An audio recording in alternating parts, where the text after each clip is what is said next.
2 Samuel chapter number 19 this evening. We'll keep marching through the return of the king. David is going to come back to Jerusalem, back to the throne here in this section of the narrative. And we're going to see some resolution here. There's been a lot of tension, obviously, in the last couple chapters with the coup, and then last chapter, the tension between David's heart of mercy toward Absalom when he really did not deserve it, and then Joab taking it in his own hands to kill Absalom while he hung from the tree. And then David grieving over Absalom, and Joab yelling at him that you're going to lose your men if you keep treating him, the enemy of us all, as greater than your friends. You're loving your enemies, but you're hating your friends. And it wasn't the fact that he was grieving for Absalom that was the issue. It was the fact that he was grieving for him and not thanking those loyal soldiers and friends that had helped him in the cause. He was grieving at the expense of thanking his friends and loyal supporters. And David went out at the end of the narrative last week, and this is kind of some context, so we'll skip that portion here in a few minutes. He went out to the gate to speak to his soldiers and congratulate them, so to speak, for the victory and what they did, putting their lives on the line to defeat Absalom and set up the nation for the position that David could possibly retake the throne. As we jump into it this evening, I want to say this, and I think you all will agree with me, relationships take work. Would you agree? No? Maybe, maybe not. A lot of just quiet tonight. Relationships take a lot of effort. Unity is an endeavor. That's what the Bible tells us in Ephesians chapter 4, verse 3. We're commanded to endeavor to keep the unity of the Spirit in the bond of peace. When friendships fracture and brothers become enemies, reconciliation is not usually a fast road. It takes work, it takes wisdom, it takes humility to bring an end to conflict, but the end of conflict marks the beginning of the rebuilding of relationships. And often the longevity of relationships suffer after conflict because we stop at peace, but we never move toward the hard work of rebuilding relationships with wisdom and humility.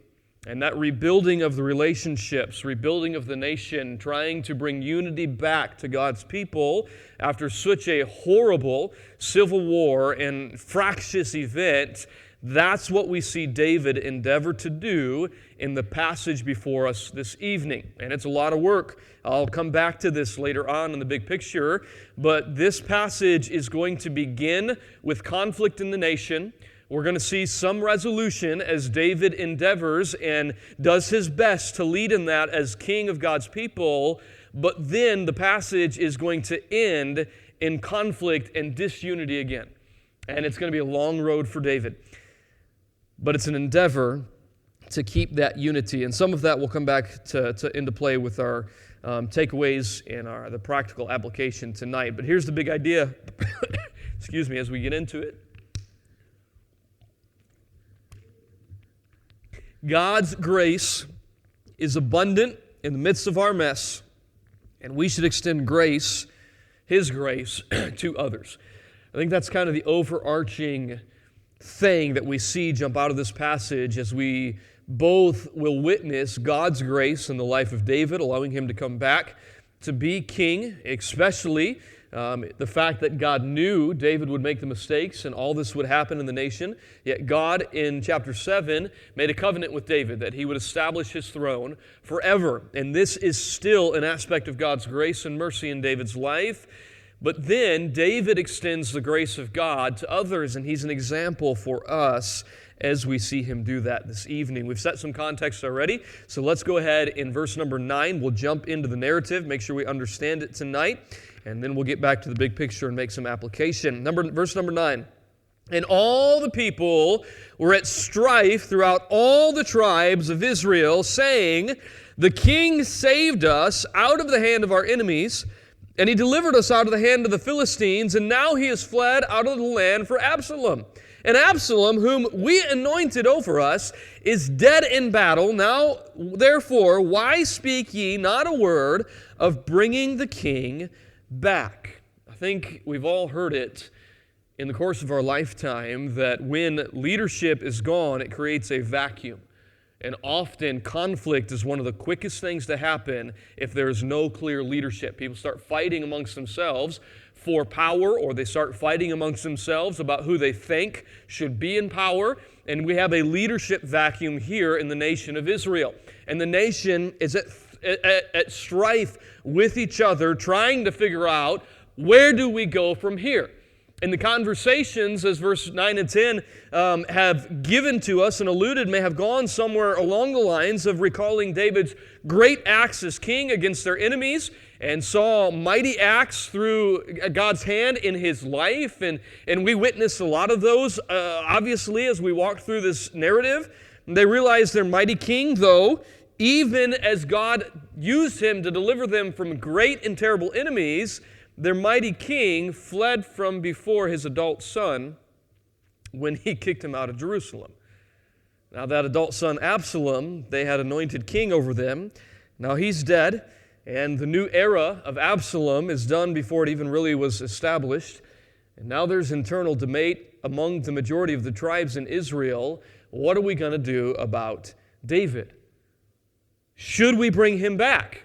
And some asking, why have you not spoken a word about bringing the king back? This coup is over with. Absalom is dead. It's time to bring back the king and restore order in the nation. They're at strife. They're arguing amongst themselves. Verse number 11, and King David sent unto Zadok and to Abiathar the priest, saying, speak unto the elders of Judah, saying, why are ye the last to bring the king back to his house?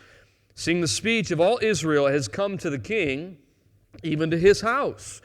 Ye are my brethren, and ye are my bones and my flesh. Wherefore then are you the last to bring back the king? And say ye to Amasa, art thou not of my bone and of my flesh? God do so to me, and more also, if thou be not captain of the host before me continually in the room of Joab. Now, Judah was apparently holding out on the plan to bring David back as king.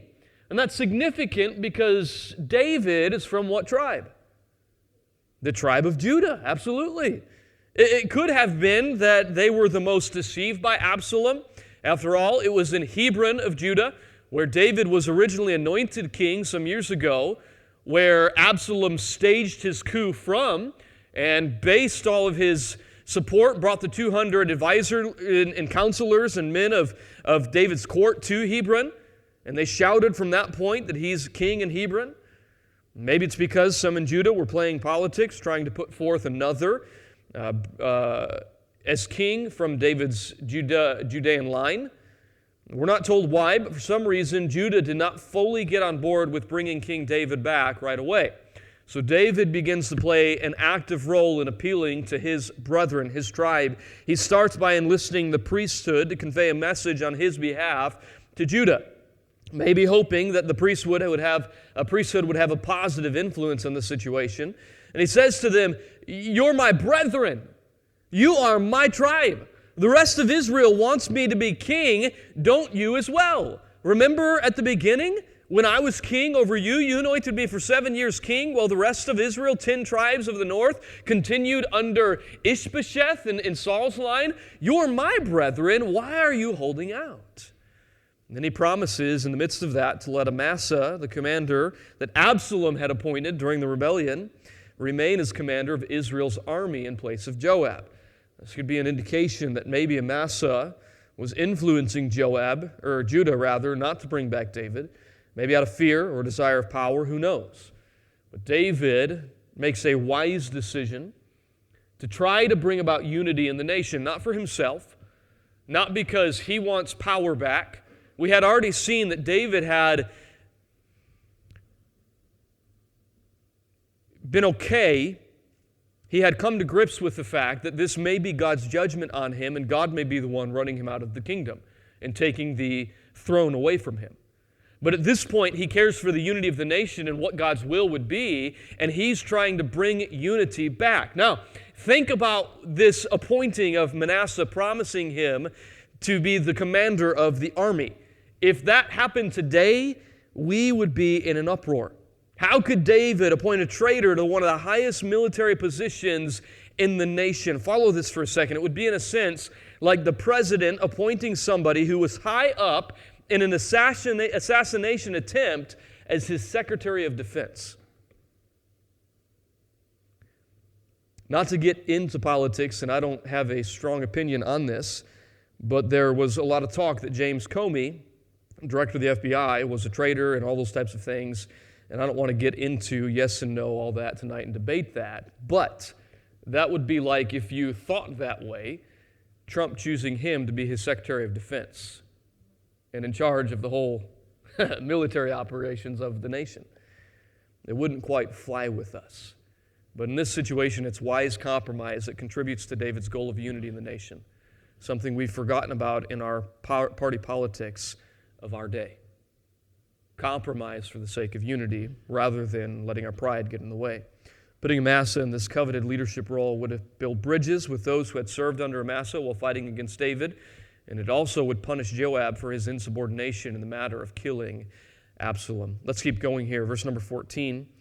And he bowed the heart of all the men of Judah, even as the heart of one man, so that they sent this word unto the king, Return thou and all thy servants. So the king returned and came to Jordan, and Judah came to Gilgal to go to meet the king, to conduct the king over Jordan. So there's a map up there. I don't know if you can see it tonight, but the red line that goes northeast to Mahanaim, that's where David was stationed for the coup. That's where he and his men camped out in that walled city. And they would have come down to right where the crossing of the Jordan was. The rest of Judah, they were ready. They came almost by themselves to meet the king, bowed their hearts as one man, unified to accept David and usher him back to the kingdom and anoint him as king again over Jerusalem. Now, as the men of Judah came to welcome David and help him come over the river and all of his supplies and all of the people and bring him back to Jerusalem, there was others that rushed to meet with David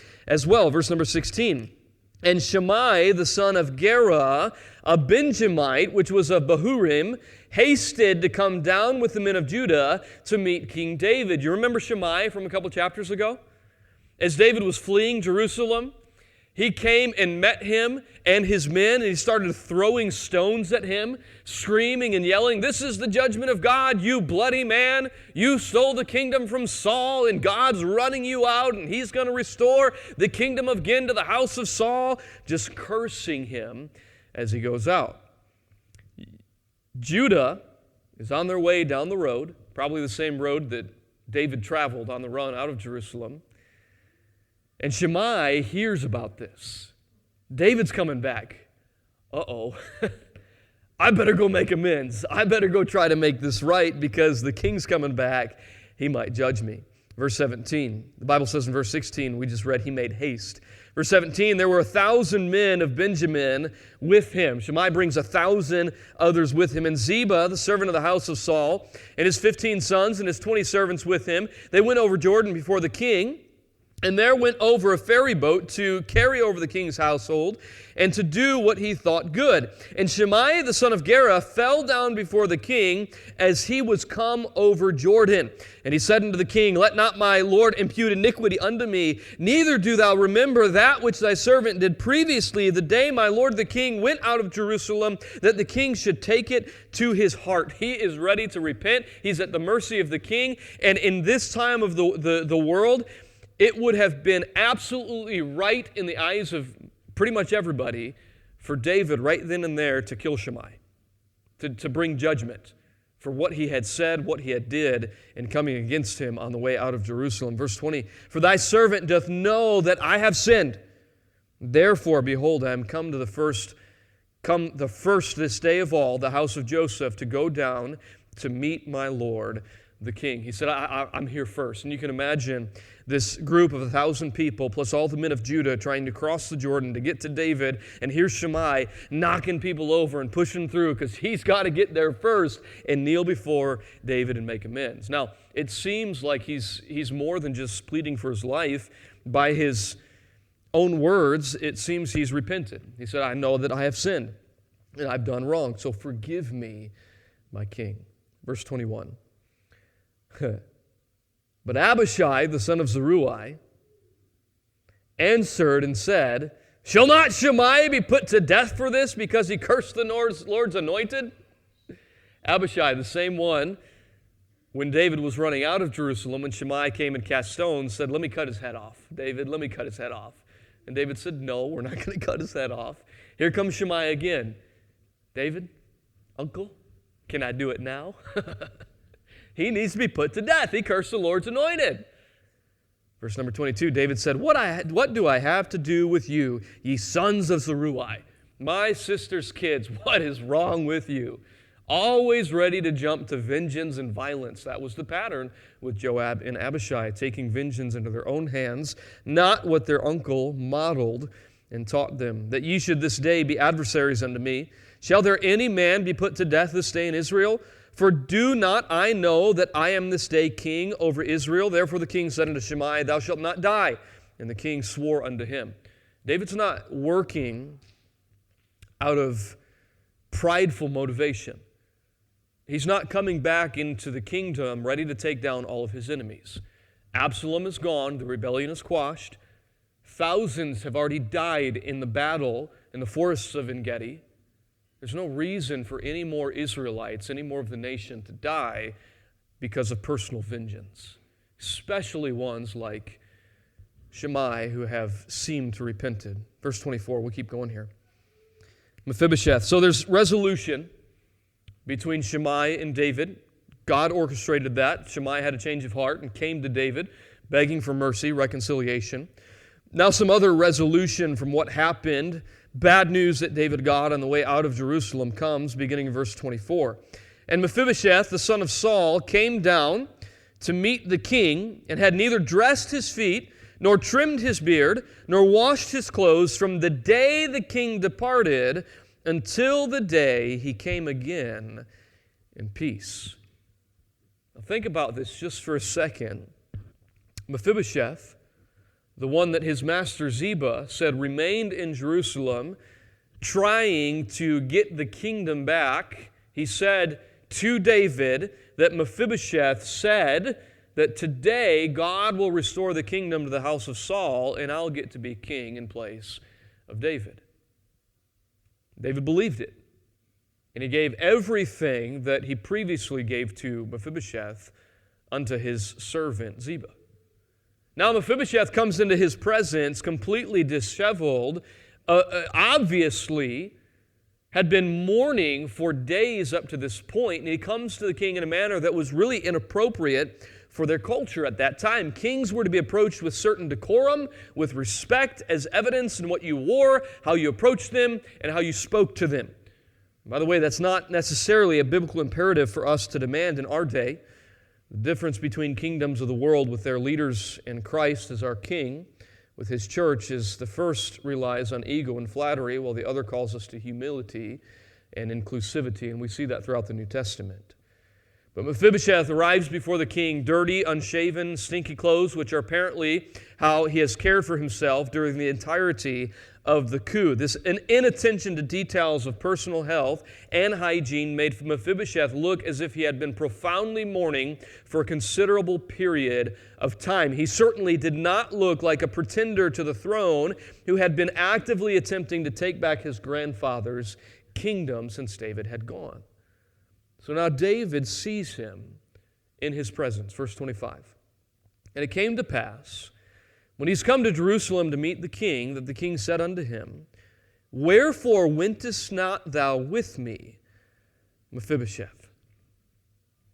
David's looking at this guy, and he looks like somebody that's been mourning. And you can imagine David's a little bit confused. Remember, he still believes that Mephibosheth was plotting against him just like Absalom. And he's got a question. Why didn't you come with me, Mephibosheth? Why were you unloyal? You stayed in Jerusalem with the opposition when me and the rest of the loyal men were on our way out of the city. Like, where were you, Mephibosheth? Verse 26, and he answered, my lord, O king, my servant Ziba deceived me. For thy servant said, I will saddle an ass that I may ride thereon and go to the king, because thy servant is lame. He told me he'd go in place of me because I'm lame. I can't walk. I'd be a burden and I couldn't go. And I believed Ziba. Verse 27, and he hath slandered thy servant unto my lord the king. But my lord the king is as an angel of God. Do therefore what is good in thine eyes. For all my father's house were but dead men before my lord the king. Yet didst thou set thy servant among them that did eat at thine own table. What right therefore have I yet to cry any more unto the king? He said, he staged this. He lied about me, king. You've done so good to me. Why would I be before you? You're as an angel of God. And he's slandered me. I didn't say that. This is not my heart, O king. So now David has to figure out who's telling the truth. Sure, we've been in those situations in life. If you're a parent, you're in that situation probably daily if you have multiple children, right? Who's telling the truth? Verse 29, and the king said unto him, why speakest thou any more of this matter? I have said, thou and Ziba divide the land. A couple chapters ago, David gave everything to Ziba. Now, it's important that we don't write things into the story because it's possible on the journey back from over the Jordan and up into Jerusalem, maybe Mephibosheth had sent representatives to David to plead his cause. And at that point, David could have rendered judgment that instead of giving all to Ziba, that Mephibosheth could have half. We don't know exactly what transpired between then and now, but that's not what David had originally said to Ziba. And it's as if David uses kind of prudence here to, in a sense, do what Solomon did with the baby. Okay, we'll cut it in half. You can have one half and you can have the other half, to figure out who the mother really was. And he said, you guys can split the land. If Mephibosheth argues for all of it, okay, maybe his intentions might be bad. Maybe he doesn't have that great heart as he's trying to express here. Verse 30, here's Mephibosheth's reply. Mephibosheth said unto the king, yea, let him take all, for as much as my lord the king has come again unto peace, in peace, unto his own house. Mephibosheth's like, I don't care about the land, king. Ziba can have it. I'm just glad that you're restored to Jerusalem. I'm glad you're back in your house. I'm glad you're safe. That's really all I care about. And in the midst of this, no doubt David realizes that Mephibosheth is the innocent party and he's telling the truth. So there's resolution from the other issue on the way out of Jerusalem that happened. Mephibosheth, the bad news that David got, the discouraging news, you let it play out. God brings resolution. Just as Shammai, he gave grace to Shammai. In time, God brought resolution there. Verse 31. Now Barzillai, the Gileadite, came down from Rogelim and went over Jordan with the king to conduct him over Jordan. Now Barzillai was a very aged man, even 80 years old, and he had provided the king of sustenance while he lay at Mahanaim, for he was a very great man. There was multiple individuals from the east of the Jordan that provided David and his men what they needed while they were in exile, getting ready to wisely find an opportunity to take back the kingdom from Absalom. And David now wants to bring resolution with this man who showed him kindness. Because Barzillai showed grace to him, David wants to return the favor and grace him. So verse 33, and the king said unto Barzillai, come thou over with me, and I will feed thee with me in Jerusalem. And Barzillai said unto the king, how long have I to live, that I should go up with the king unto Jerusalem? I am this day 80 years old. He said, King, I'm too old to join your court. I'm 80 years old at this point. There's really not much life left for me. Keep going here. And can I discern between good and evil? Can thy servant taste what I eat or what I drink? Can I hear any more the voice of singing men and singing women? Wherefore then should thy servant be yet a burden unto my lord the king? He said, I'm not going to be any benefit to you, David. I know what you're trying to do, and I'm appreciative for it, but I'm going to stay here. I'm not going to go over with you. Verse 36, thy servant will go a little way over the Jordan with the king, and why should the king recompense it to me with such a reward? Let my servant, I pray thee, turn back again, that I may die in mine own city, be buried by the grave of my father and of my mother. But behold, thy servant Chimham, let him go over with my lord the king, and do to him what shall seem good unto thee. The text does not say that Chimham is Barzillai's son, but it is of tradition, Jewish tradition, specifically the historian Josephus, credits other things that say Shimham was the son of Barzillai. We don't know that for sure, but it was somebody in Barzillai's circle that he says, take him with you. If you want to show kindness to me, show it to him on my behalf. Verse 38, and the king answered, Shimham shall go over with me, and I will do to him that which shall seem good unto thee, and whatsoever thou shalt requite of me, that will I do for thee.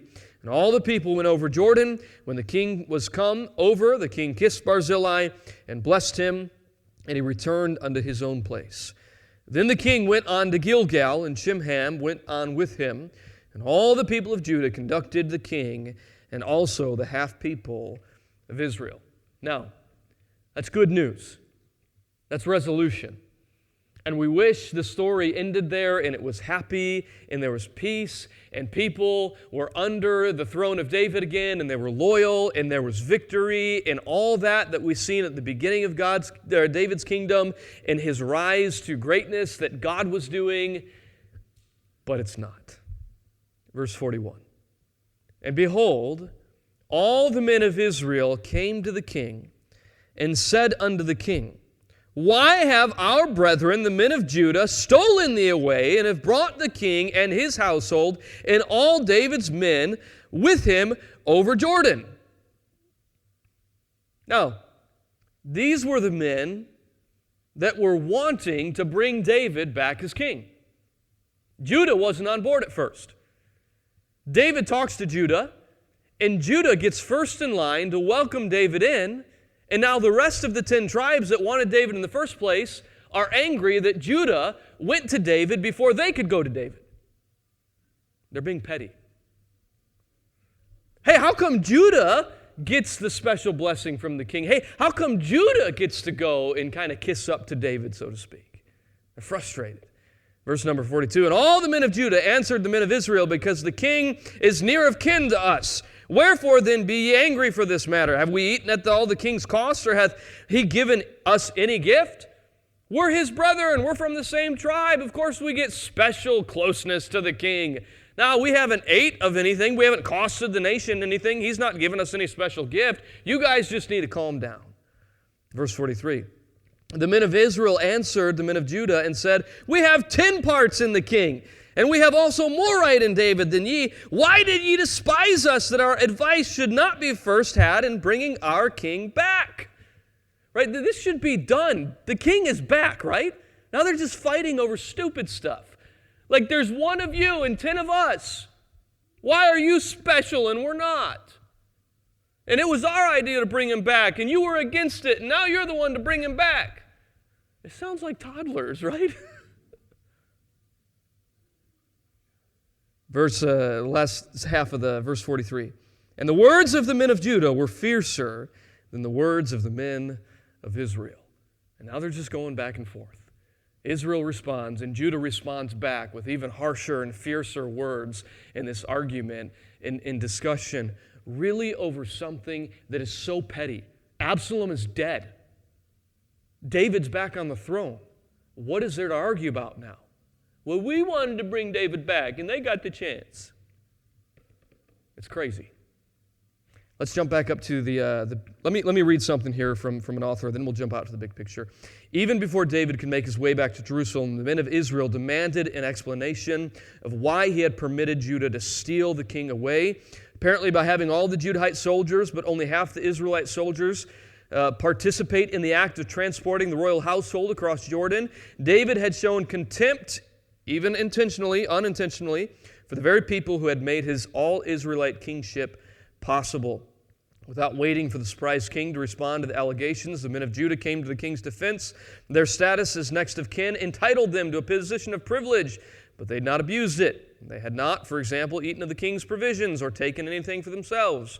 But if Judah claimed kinship, the rest of Israel could claim numbers for their justification of a greater claim to David. After all, the Israelites had 10 shares in the kingdom. Furthermore, the northern tribes had the claim of priority on David, since they were the first to speak of bringing him back in the first place. And they're just arguing. Let's back up to the big picture. Big idea, God's grace is abundant in the midst of our mess, and we should extend his grace to others. God's grace in David's life is clear here. God brought resolution with Shimei in David, with Mephibosheth in David. He used Barzillai to bless him in such great ways, and others while he's in Mahanaim, and God orchestrates to bring him back to the throne of his people. David, in turn, unlike kings of the age, displays great grace in the situation. He could have said, no, Amasa going to die because he was the leader of the army for the traitor. But no, he said Amasa can have the command in place of Joab. Shimei could have been put to death like Abishai wanted, but David said, no Israelite's going to die today. This is a good thing. Let's keep moving forward. When Mephibosheth came before him, he could have put Mephibosheth to death if he was harsh and acted without hearing the whole picture, just based on what Ziba had told him. But he showed grace to Mephibosheth. That is God's grace going through David to others, and we'll talk about that a little bit more in the takeaways, but we should be thankful for the grace of God in the midst of our mess, and we should extend that grace to others in our life. Let's get the big picture in the narrative, just one or two statements here. This passage is a brief period of peace, but David's work of reunifying the nation has just begun, and in the next chapter, we are going to see a rebellion happens again. There's a leader, I believe from the tribe of Benjamin, that brings a rebellion against David and the rest of Israel. How can we consider Jesus? I thought of this, Matthew 19, 28 through 29. Jesus said unto them, Verily, verily, I say unto you, that ye which have followed me in the regeneration, when the Son of Man shall sit on the throne of his glory, ye also shall sit upon 12 thrones, judging the tribes of Israel. And every one that forsaketh houses, or brothers, or sisters, or father, or mother, or wife, or children, or lands, for my name's sake, shall receive 100-fold, and shall inherit everlasting life. If we serve the Lord, He will bless us. And I thought about that as just the way David attempted a return of the favor to Barzillai, the way that Barzillai had served him and blessed him. He sought to return that favor to Barzillai, and God promises if we give up what we give up to serve the Lord and sacrifice to Him in this life, He will give 100-fold as we inherit eternal life. Let's get some practical takeaways, and we'll be done tonight. Number one, we should give mercy and grace to those who have stood against us, especially when they repent. And that's what we see exemplified by David. And we've talked about it already this evening. But Scripture tells us in the New Testament in various places that before salvation, we were the enemies of God. Yet in our state as enemies, God reached down in His love and had grace and mercy on us. We ought to understand that, grasp that, and we ought to extend that kind of grace to others, to enemies, those that have stood against us as well. Number two, like Mephibosheth, we should find joy in God's will and others' good over our own advancement. Mephibosheth was truly thankful for what David had provided to him, and his heart was to see the king restored to his house, restored to the throne as was the will of God. He cared little for the lands that the king had given to him. His joy was that David was home, that David was succeeding. That's an example for us. And it's an illustration of what we had studied in Philippians 2. Look not every man on his own things, but every man on the things of others. Let each esteem others better than himself. It's an example for us this evening. Number three, we ought to be thankful to those who God has used to help us through the trials of life. Just as David returned the favor, or tried to return the favor to Barzillai, we ought to express thanks to those that have been with us during trials of life, that have helped us with Barzillai. We ought to give thanks to God, number one, to them, but we ought to express that sort of thankfulness to them. We ought never to be entitled when others help us. It's another example we've seen from Paul in the church at Philippi. He was content, he wasn't entitled to it, but he expressed great thanks for the way that they tried to help him and enter the affliction with him there in prison. Number four, don't let petty issues motivated by personal pride threaten the unity of God's people. That's what's happening at the end of this. Like we said, they're acting like toddlers. But how often do we do the same things? You see it in churches, we see it in families, we see it in the workplace. Like, you kissed up to the boss and I don't like you. So many different things. We've got to be careful not to let petty issues motivated by personal pride threaten the unity of God's people.